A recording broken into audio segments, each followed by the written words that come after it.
What kind of secret could be so dark that it destroys everything it touches? A leaked video has shattered the calm of the entertainment world, exposing unimaginable cruelty and leading to the shocking arrest of Menglong's longtime manager. Behind the glitter and fame lies a truth too disturbing to ignore. Join Red Carpet Revealed as we uncover what really happened, piece by piece. In a story that has shaken an entire industry. Rain fell over Shanghai the night the story broke. A thin mist that blurred the streetlights and turned the city into a reflection of itself. At 11 p.m., the first anonymous link appeared on a foreign forum. It contained a short clip. Grainy and chaotic, but clear enough to ignite outrage within minutes. By dawn, millions had watched it, shared it, argued about it. The hashtags multiplied faster than anyone could follow. And somewhere behind the digital storm a single man's world began to collapse. The man was Chen Haoyu, longtime manager of actor Menglong, the star who had died unexpectedly just a year earlier. Chen had been his spokesman, guardian, and gatekeeper. He controlled every press appearance, every sponsorship, every word released to the public. For years he had seemed unshakable, the invisible hand behind a spotless image. That illusion ended when the clip went viral. Authorities responded before the morning papers hit the stands. At 6:45 a.m., the Shanghai Municipal Public Security Bureau issued a brief statement confirming the arrest of a 38-year-old male entertainment manager on suspicion of criminal assault and unlawful coercion. They did not name him, but they didn't have to. Within an hour, reporters were outside Chen's apartment, trained on the curtained windows while neighbors whispered in disbelief. The door finally opened just after 7. Plainclothes officers guided him into an unmarked van. He didn't look at the crowd, he kept his eyes fixed on the ground as flashes exploded around him. The network news opened its midday broadcast with a single sentence. Exclusive, police arrest Menglong's manager over shocking torture footage. From there the story consumed everything else. Morning talk shows canceled celebrity interviews to host legal analysts. Commentators debated authenticity, motive. It cast over Menglong's legacy. Fans, already grieving the actor's death, now faced a darker possibility, that the people closest to him had been hiding something terrible all along. Forensic experts were called in to verify the footage. Their report, released that evening, confirmed that the video was genuine and unedited. It had been recorded 6 months earlier in a privately rented facility belonging to one of Chen's subsidiaries. Investigators refused to describe the content in detail but called it evidence of deliberate and prolonged cruelty. Those words were enough. The public didn't need the rest spelled out. Online reactions swung between disbelief and fury. Some longtime fans defended Chen, insisting that deepfakes and doctored clips were common weapons in corporate rivalries. Others accused the industry of covering up abuse for years. Within 24 hours, sponsors cut ties with his management agency, and streaming platforms quietly removed old credits bearing his name. The collapse was instantaneous, brutal, and strangely silent, as if everyone had agreed that acknowledging him was now dangerous. Inside newsroom chat groups, editors compared notes on Menglong's final months. There had always been rumors, disagreements over finances, a sudden shift in his public appearances, a weariness that no amount of makeup could hide. Several journalists admitted that they had tried to pursue those leads but were blocked by the agency. Every request for comment went through Chen. One reporter recalled. He controlled the narrative, and he was good at it. The leaked video broke that control. Truth escapes onto the internet. There is no recall button. By the second night, vigils appeared outside Menglong's former studio. Fans lit candles beneath posters of his smiling face. Cried openly, others stood in silence at the rain-dampened photos as if waiting for answers that would never come. A cardboard sign taped to the barricade read, "Gave us kindness. We owe him truth." Behind closed doors, investigators traced the origin of the leak. The file had been uploaded from a foreign VPN, routed through multiple servers, and timestamped exactly 1 year after Menglong's death. That detail convinced detectives that the release was no accident. Someone inside the same circle wanted this story public. When asked, police spokespeople refused to speculate on motive, saying only that further evidence may link the suspect's conduct to previous incidents under review. Those words ignited another wave of speculation. Was the manager's arrest somehow connected to the unresolved questions surrounding Menglong's death? Former colleagues began to talk. One assistant described the climate of fear in the agency, claiming that staff were required to surrender phones before private meetings. Another said Chen maintained detailed surveillance over Menglong's schedule, personal contacts, and finances. It wasn't management, she said. It was control. Their testimonies, published in fragments across multiple outlets, painted a picture of power unchecked. International media joined in. The BBC ran a segment titled From Fame to Fear, The Fall of Yu Menglong's Manager. The New York Times highlighted the case as part of a broader reckoning with abuse in Asian entertainment industries. Analysts drew comparisons to previous scandals that had forced reforms abroad. But what struck readers most were the details of the relationship between Menglong and Chen, the loyalty, the silence, the unspoken tension that now looked, in hindsight, like warning signs. Police sources leaked small updates each day. Investigators had seized hard drives containing encrypted files, financial statements, and correspondence with overseas partners. Experts from the ministry's cybercrimes division worked around the clock to decode them. Early findings suggested that large sums of money had been moved through shell companies linked to the agency, coinciding with the months when Menglong was renegotiating his contract. To the public, it seemed obvious: greed, not grief, driven everything. While prosecutors assembled their case, Chen's legal team released a carefully worded statement denying wrongdoing. Our client categorically rejects all allegations, it read. The footage has been manipulated and taken out of context. We urge the public to avoid speculation. Response backfired spectacularly. Viewers interpreted the phrase taken out of context as arrogance, not defense. Memes appeared within hours, quoting the line under images of burning documents and storming reporters. Whatever sympathy he might have had evaporated overnight.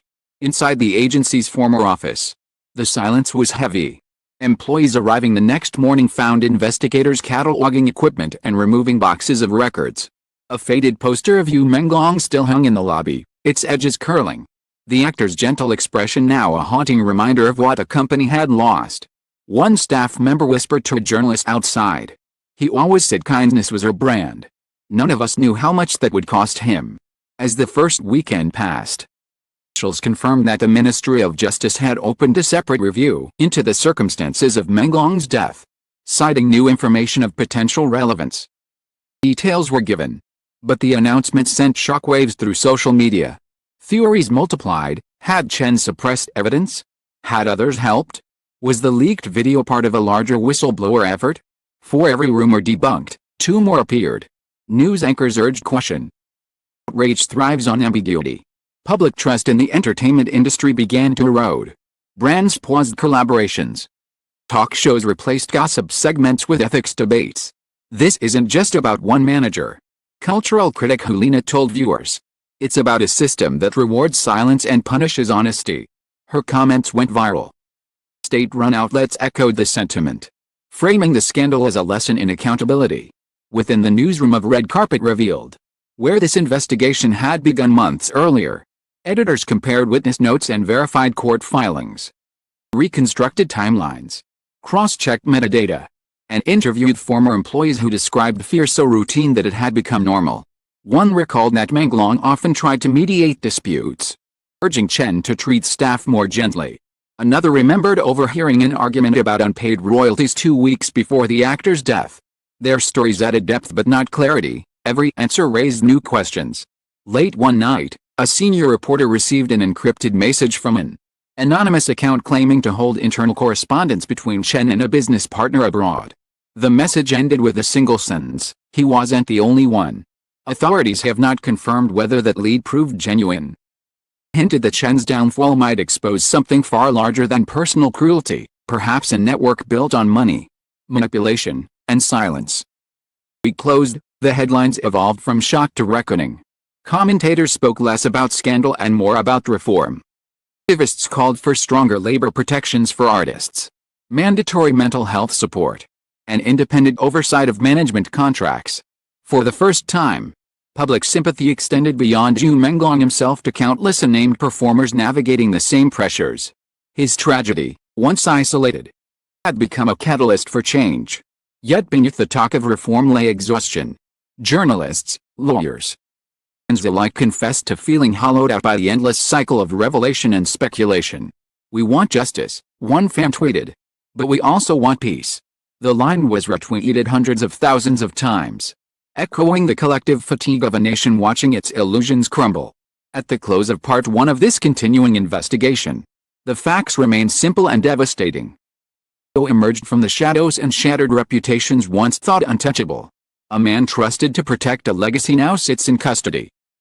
Our industry faces its own reflection in the mirror of public outrage. The legal process will determine guilt or innocence, but the moral verdict has already been delivered in the court of public opinion. And somewhere in the quiet of that same city where it began, candles still burn beneath Menglong's portrait, flickering through the rain like unanswered questions waiting for the light of truth. By the second week, the rain in Shanghai had stopped, but the storm surrounding Menglong's manager had only grown louder. Television crews crowded outside the courthouse gates, camera lenses reflecting the pale winter light. Inside, the city's most anticipated hearing was about to begin. And at the center of it all, Chen Haoyu appeared gaunt but composed. By two defense lawyers in matching dark suits, he glanced once at the assembled press gallery before the bailiff ordered everyone to rise. For months, speculation had filled the void left by silence. Now, for the first time, the public would hear the facts read aloud in a court of law. The prosecutor's voice was calm, deliberate. He described the evidence: digital files authenticated by forensic experts, financial transfers connecting Chen to offshore accounts, internal messages implying coercion and cover-ups. Though the court sealed the most graphic details, the pattern was unmistakable. The manager's authority, once absolute, had turned into something predatory. Each statement felt like another fracture in the mythology of the entertainment world, a reminder that power, when unchecked, can rot from within. Outside, crowds gathered with handmade signs demanding justice. Vendors sold coffee and umbrellas to reporters waiting for scraps of information. Some fans wore white ribbons pinned to their coats, symbol of mourning and solidarity. They had come not just for Menglong, but for everyone who had ever trusted the wrong person. A young woman who identified herself only as May spoke softly to a journalist nearby. "He always told us to believe in kindness," she said. "Maybe believing isn't enough anymore." Over the next days, testimony revealed a pattern of manipulation that stretched back years. Former assistants and accountants testified that Chen had used his influence to isolate Menglong from friends, family, and creative partners. They described a culture of control disguised as professionalism, contracts rewritten in fine print, private messages intercepted, careers threatened with quiet efficiency. One witness said she left the company after being told that loyalty meant obedience. Another recalled hearing Menglong argue over creative decisions only to withdraw a day later, apologizing for misunderstanding management. The account reinforced what the leaked footage had already suggested: a world built on intimidation and silence. The procedural language and forensic data. The emotional weight of the trial came from the people who refused to look away. Reporters scribbled notes as fans lined the sidewalk outside, reading old letters aloud or playing his songs from their phones. A kind of collective mourning had transformed into collective vigilance. "We are watching," one sign read. "This time, they can't hide." Inside the courtroom, his defense attempted to frame him as a scapegoat for systemic failure. His lawyer argued that high-pressure environments breed mistakes and that the video had been selectively leaked to destroy him. The prosecution countered with precision, presenting timestamps and unedited segments showing deliberate intent. A hush fell over the room as the judge ordered a brief recess to review additional footage. Even without sound, the images projected on the courtroom screen carried their own weight, a record of cruelty that words could no longer soften. By the fourth day, fatigue set in. The case had become not just a legal proceeding but a national spectacle. Every statement was dissected online, every pause replayed. Some commentators began to question whether justice could survive the noise.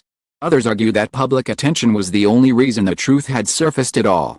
For decades, the entertainment industry had thrived on illusion. Those illusions were being dismantled, one revelation at a time.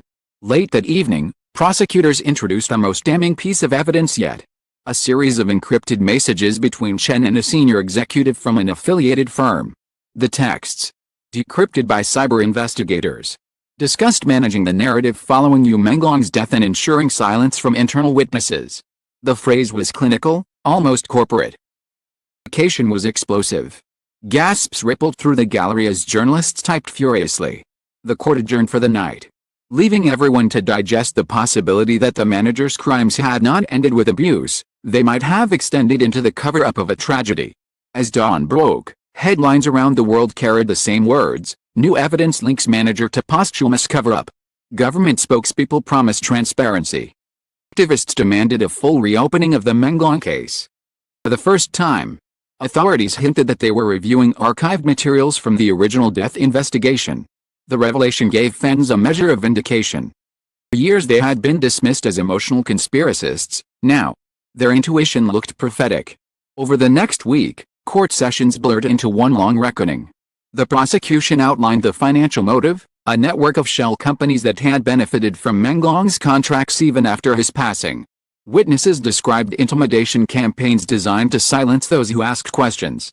The defense tried to paint its client as a victim of corporate politics gone wrong. But the evidence kept piling up.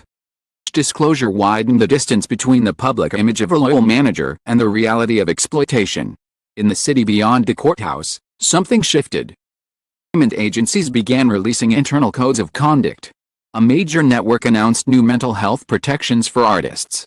Government regulators proposed legislation requiring external audits of management contracts. What started as one man's downfall was reshaping the entire landscape. Cultural critics dubbed it a Menglong effect, a painful but necessary awakening.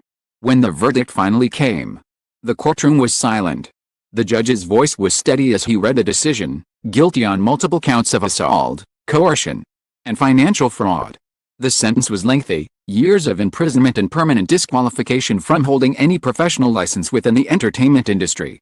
As the bailiffs escorted Chen away, he turned briefly toward the audience but said nothing.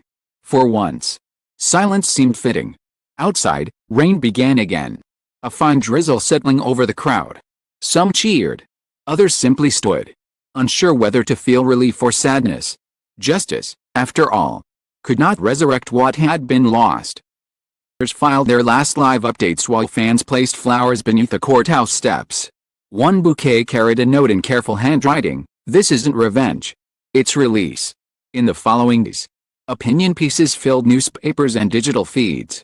Commentators debated whether the verdict marked real change or just another scandal soon to be forgotten.